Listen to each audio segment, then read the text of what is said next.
Sa nakaraang markahan ay siniyasat mo ang mga panloob at panlabas na salik na nakakaimpluwensya sa paghubog ng pagpapahalaga.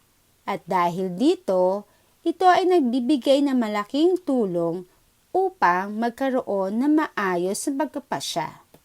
Sa araling ito, inaasahang malilinang mo ang mga sumusunod na kaalaman, kakayahan, at pag-unawa.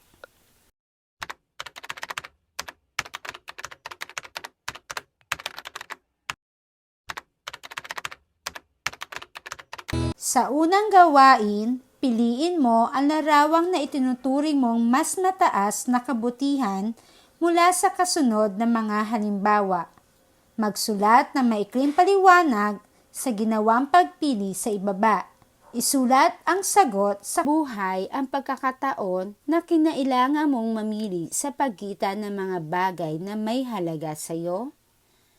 Ano ang iyong naging damdamin tungkol dito? Ano ang iyong ginawa? Ibahagi mo ang iyong naging karanasan gamit ang format sa ibaba. Gawin ito sa iyong saga ang moral dilemma. Ayon kay Lawrence Kohlberg, ito ay ang mga sitwasyong nagpapahayag ng dalawang magkasalungat na posisyon na kinapapalooban ng dalawang magkaiba o nagtutunggaling pagpapahalaga. Marunong ka ba maglaro ng chess? O di kaya naman ay nakakapanood ka na ba na naglalaro nito?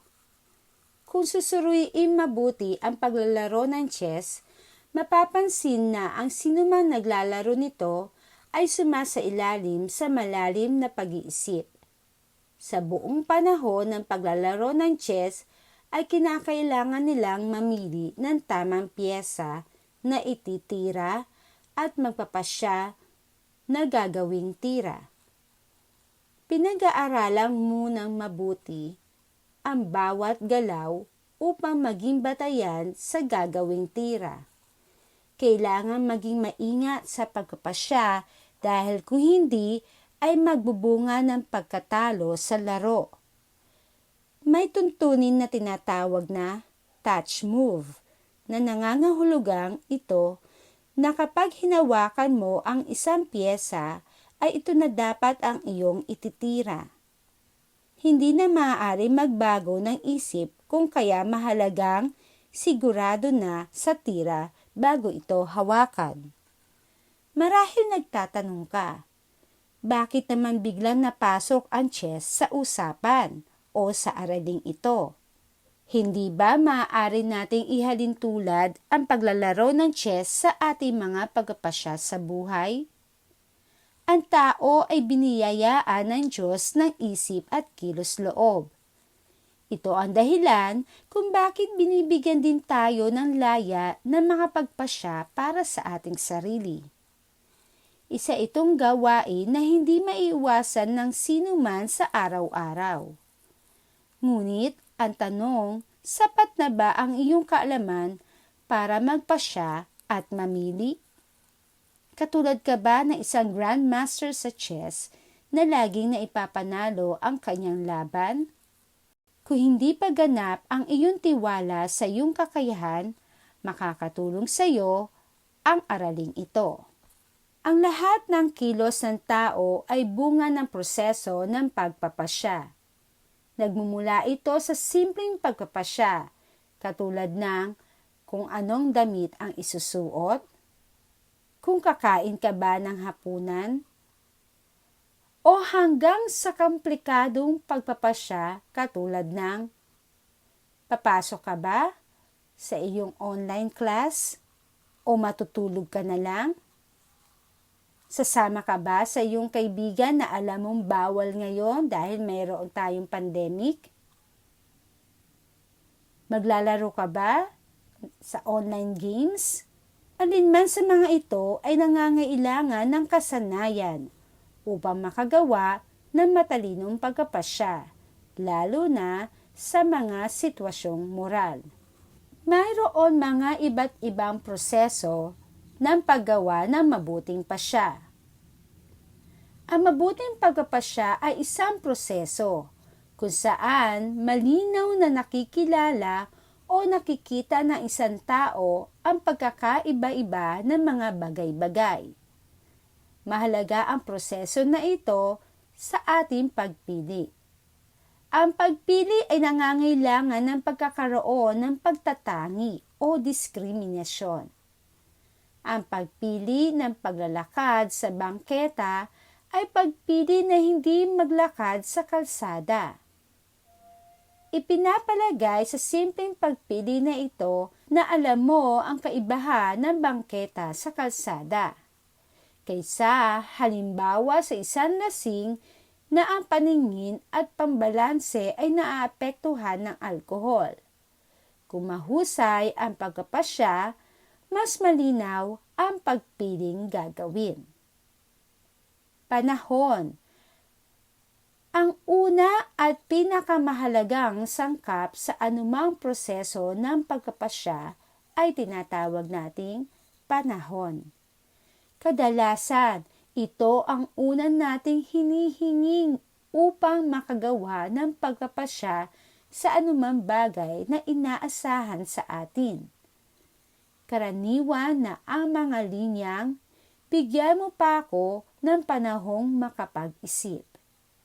Bigyan mo pa ako ng sapat na panahon. Ang mga instrumento o gamit sa mabuting pagpapasya ay ang isip at damdamin.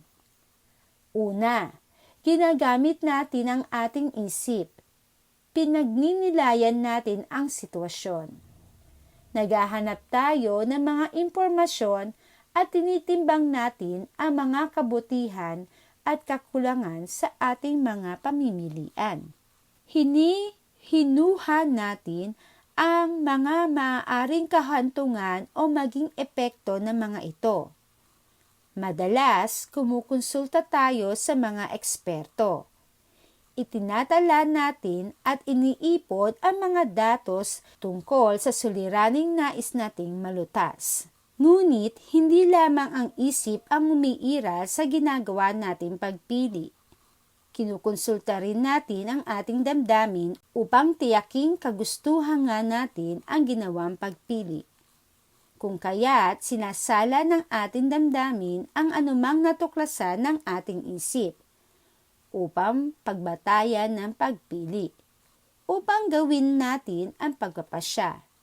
Ibig sabihin nito, maaring maunawaan ng iba ang pinanggagalingan ng ating pagpili sa aspektong intelektual.